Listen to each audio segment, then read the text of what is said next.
Muri yeZimbabwe tinokuchingamidzai zvekare kune chimwe chirongwa pano paZim Facebook Secrets and Confessions. Tadzoka zvekare nemamwe messages. Regedzai tibva tapinda muma messages edu atadzoka takakubatirai zvakangooma hazvo veduwe zvinoitika mukurarama. Hanzi makadi zvenyu mukoma, ndinokumbirawo kuti munge muchindiposterawo nyaya yangu makavika chitupa changu. Ininiwo ndakadya tsvina yekitsi apo pandakaenda kunoromba. Zvakaitika mukomanashi ipapo ndainge ndisitomborinawo kana tarisiro yekuti ndo zvainge zvichazoitika, but I had to do what I had to do. Chinongondirwadza mukoma ndechekuti pakunodya kwandakaita tsvina iyi yekitsi mukoma ndakabva ndachizopiwa mari iyi yandakapiwa. Ndakanzi munhu uyo wandinenge ndichida kuti ndinge ndichizomushandisa panguva yacho iyoyo ndinongosiya mari mumba make. Inenge isimbori mari yakawanda, ndinokwanisa kusiya kana $1 mumba mako. $1 iroro rinokukonzeresa mamwe maproblems ekuti by the time yaunozobuda mumaproblems iwavo awo andinenge ndasiya mumba mako, mukomanaishe unenge wapa kutenda. Saka izvezvi ndichitaura nemi ndine vanhu 10 avo vandinotorera mari dzavo each and every month. Imari dzinotongopinda muhomwe, mari dzandinenge ndisitomborina kana kumbogara ndakashandira. Vanhu vose ava vane mari dzangu idzo dzandakasiya mumba mavo. Saka zvakaitika mukomanashi ndezvekudai, ndainge ndagara hangu ndiri munhu ainge asina mari ndichingozvitambudzikirawo. Ndobva ndachizotorerwawo mudzimai wangu because ndainge ndichishanda pane chimwe chispaza. Saka ndichishandapo paspaza ipapo mukadzi wangu akabva achizotorwa nemufesi wandainge ndichishandira. Zvinova zviri zvinhu zvakabva zvandirwadza. Ndingangoti ndo zvimwe zvezvinhu zvakakonzeresa kuti ndinge ndichizova munhu akaoma moyo, because ndakati kana mukadzi wangu atorwa, kana kuri kunzi ndatorerwa mukadzi, saka what is the use kuti ndinoswera ndichinzwira vamwe vanhu tsitsi? Ina handina kana munhu wandichambofa ndakanzwira kana tsitsi mukurarama, because inini ndakatorerwa mukadzi wangu. Saka ndakabva ndachizotanga kurarama life yekungoti ndaingorarama upenyu husinganzwisisiki kuti huri kuenda kupi. Ndainge ndimbori munhu wekuti ndainge ndisinganwi doro, but ndakagumisidzira ndava kunwa doro nekuda kwekuti ndainge ndiine pain, imwe pain yandainge ndisina kumbogara ndakasangana nayo. Chimwe chakandirwadza chainge chiri chekuti mukadzi wangu pandakasangana naye ainge asina kana birth certificate. Ndakatanga kubva kubirth certificate ndichibhadhara vanhu ndikanomutoresa chitupa, then at the end of the day mukadzi obva achizongondifuratira nenzira dzinorwadza kudaro. So it was very painful for me kuti ndauya nemudzimai wangu kuJoni, mushure mekunge ndauya nemukadzi kuJoni, then mukadzi obva achizongotorwa just like that. Ndamugadzirira upenyu hwake, ava nepassport. Apa ndainge ndakatomunyoresawo pane vanhu vainge vachinzi vainge vachazobatsirwa nehurumende kuti vange vachizowana mabasa kumhiri kwemakungwa.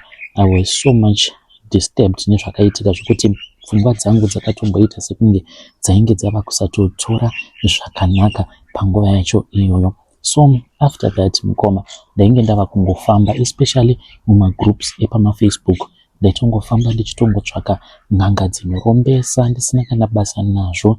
Nditori neimwe friend yangu uyo wandakadzidza naye akatondondibvunza kuti asi nhaiwe, ko zvinhu zvaunonyora paFacebook pako uchitonyora kutoti uri kutotsvaka munhu anokwanisa kukurombesa, why wafunga kuromba? Delete post iyoyo. But ndakatotaura kuti ndainge ndisitomborina kana basa nazvo, kuti vanhu vachati ndakaromba kana kuti vanhu vachati kudii. I did not even care at all, because ndainge ndakanyanyisa kurwadziswa nemukadzi wangu. So sezvisinei, after makore ndainge ndiine post imwe yandainge ndakaposta paFacebook ndichiti ndainge ndiri kutsvaka n'anga inokwanisa kundirombesa. Saka kwakabva kwachizouya umwe murume, ndikatomboti munhu uyu ari kuda kundidyira mari yangu mahara. Murume uyu paakauya kwandiri akanditi iwe uchiri kuda kuromba here kana kuti wakazowana munhu akakurombesa? Akauya kwandiri achiita sekunge ainge ari munhu ainge achitodawo kutobvunza kuti ndakakwanisa kuzoromba here zvakazoita here kana kuti hazvina. Saka pandakaona sekunge iye ainge achitodawo information, ndakabva ndafila comfortable ndikabva ndati uyu ndoumwe wangu ari kutoda kutorombawo, because chisingazivi vanhu ndechekuti paya pakunoromba, kuzoromba kwaunozoita unotoita mafriends, unotoita mabest friends ako, nekutoti pane zvose zvamunenge muchitoita munenge muchitoita zvinhu muri pamwe chete, muchitogadzira magrupu epama WhatsApp muchitobatsirana kuti saka vakomana tozvifambisa sei, tingaromba sei. Saka takabva tachizotanga kutaura. Iniwo handina kunge ndakaziva kuti munhu uyo wandainge ndava kutaura naye ainge ari musatanist. Mukomana Shi ndakabva ndachizomuudza kuti ndainge ndakaedza kuromba, but kwangu kusaidi zvainge zvakaramba, zvimwe kuda midzimu yangu yainge yakazviramba. Akabva achizondiudza kuti iye ainge aine maini mugweru. Ndikati munoita zvegoridhe? Akabva anditi ndine maini mugweru, saka ndikutomutsvakawo munhu anokwanisa kundirombesa. Ndikabva ndati Mudhara, kusei muri kuda kuromba imimi mune maini? Shuwa munhu ane maini mungafunga zvekuda kuromba? Akabva achizondiudza nyaya yake, but akangoti zvepamafoni hazviite, asi kana ukazouya kunoku kuZimbabwe ndinokwanisa kukubatsira.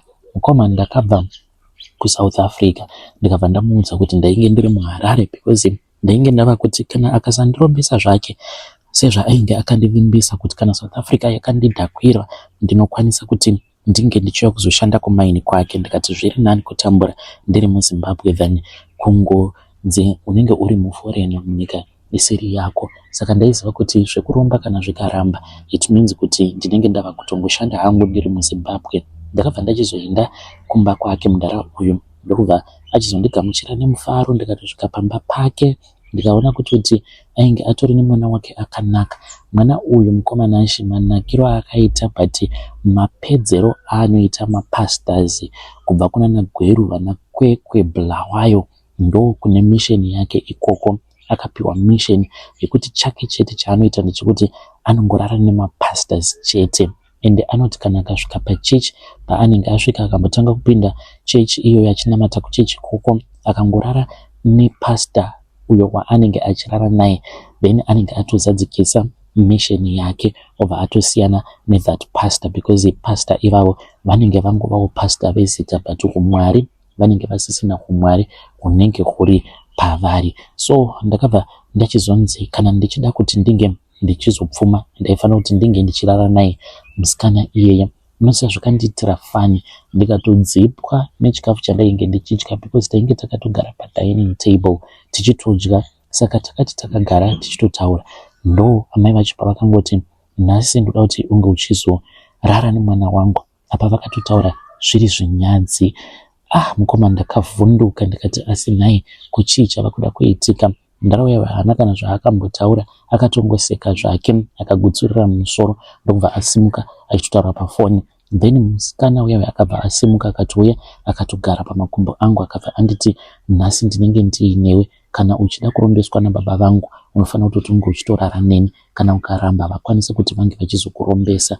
Ndakabvuma nekuda kwemanakiro ake awo aainge akaita. Kana chikafu hachina kuzotombopinda, ndainge ndava kungomutarisa ndichiti saka mwana uyu ndikutofanira kutoti ndinge ndichitorara naye. Ndainge ndisati ndazviziva kuti iye ainge atori musatanist. Saka akabva achizoenda kubedroom kwake, akabva achizoya akandidaidza, because ndakangosara ndakangogara padining table paipa ndiri ndega ndichinyara kusimuka.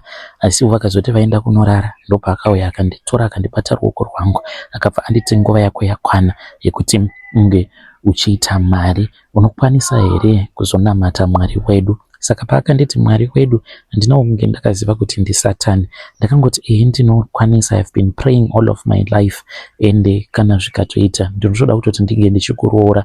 Akangoridza zvake tsamwa akanditi iwewe kundiroora manje.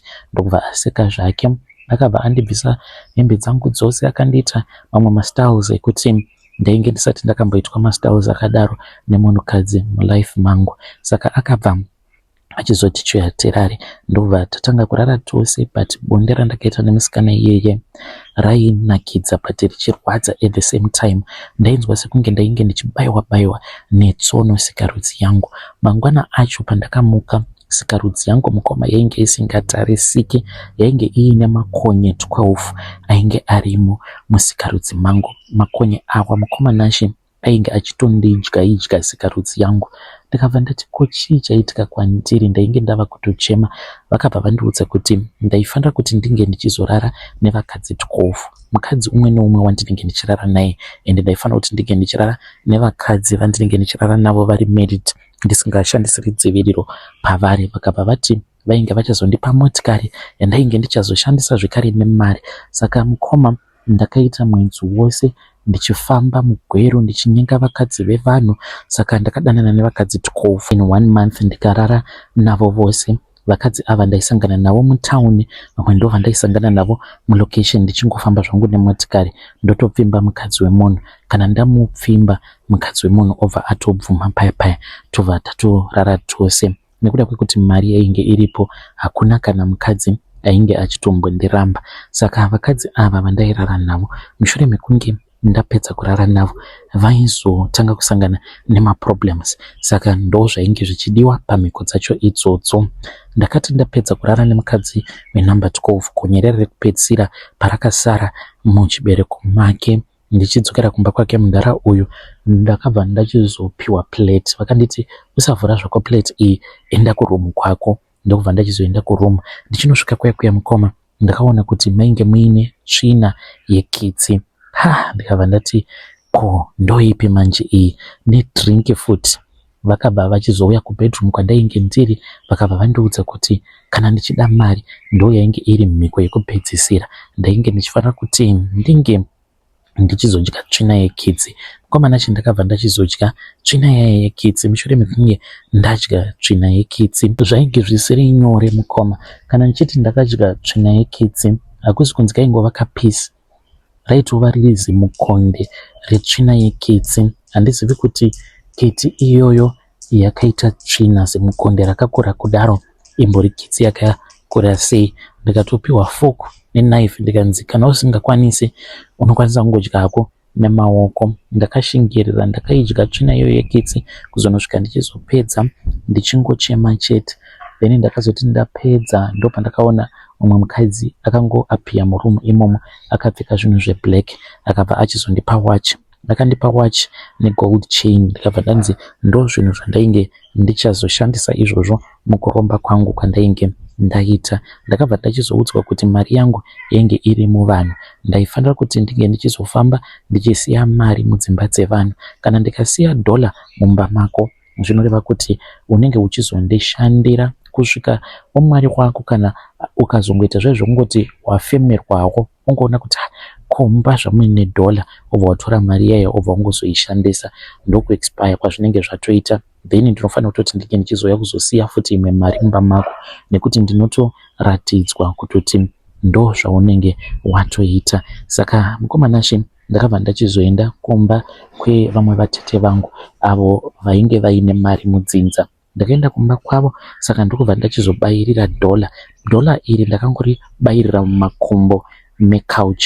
Vatete ava vakasvika pakufa vasingatozvizivi kutoti zvainge zvichikonzeresa maproblems mumba mavo yainge iri mari yainge yakasiyiwa nemari yanzvadzi yavo. Saka each and every month mukoma ndaitongowana mari iyi yaitongobva mumaoko mavo vatete, vasina kana chavainge vava kukwanisa kana kuita neupenyu hwavo. Ndikatanga kufamba ndichishanyira hama neshamwari. Pamba pandinenge ndasvika ndongosiya mari, ndaingotsvaka panzvimbo pekuti kana ndikaviga mari pakati, mari iyoyo kuzoti muiwana, pamunozoiwana mari iyoyo munoiwana, asi munenge mambotambura. Vatete vangu mukoma vakazofa nekukomita suicide, nekuti ivo semunhu ainge aine mabusinesses akawanda, vainge vaine maloni avainge vakatora kubank. Saka business ravo parakatanga kudhakwa, zvinhu zvavo zvose zvakabva zvachizovadhakwira. Lifestyle yavo yakabva yangoramba ichingodzikira pasi, kudzamara vatova munhu wekuti ainge asisina kana chaainge ainacho. Saka nekuda kwepressure iyoyo plus nekuzourirwa nemurume wavo kwainge kwoitika, ndo zvakazokonzeresa kuti tete vange vachizosvika pakukomita suicide. Yei vedare ndo message iyo yandakatumidzirwa ichibva kuna mukoma vedu. Ngatizamei kuti tinge tichitaura navo mukoma vedu ava mucomment section. Zvakangoma hazvo vedu we, zvinoshamisa, zvinotyisa. hanzi ndakadya tsvina yekitsi, ende vari kuti kana vakauya pamba pako kana kuri kunzi vakasiya mari, ziva kutoti zvinenge zvatodhakwa. Hanzi kamari kose kaunenge uchazobata, hanzi unenge wongoshandira hako inini. Hanzi vakadya tsvina yekitsi. Regedzai tibva taenda panyaya yedu inotevera. Nyaya yedu inotevera yakamira sekudai. So hanzi makadi zvenyu mukoma, ndinokumbirawo kuti munge muchindiposterawo nyaya yangu makavikawo chitupa changu. Inini ndauya pano ndiine confession yangu iyo yandiinayo. Confession yangu yakamira sekudai. Ndiri murume uye zvekare ndine makore 64 years kuberekwa. Ndine zvinhu zvangu zvandakanotorawo kuMozambique. Zvinhu izvi ndakazvitora kuMozambique nekuda kwezvikonzero zvakasiyana siyana.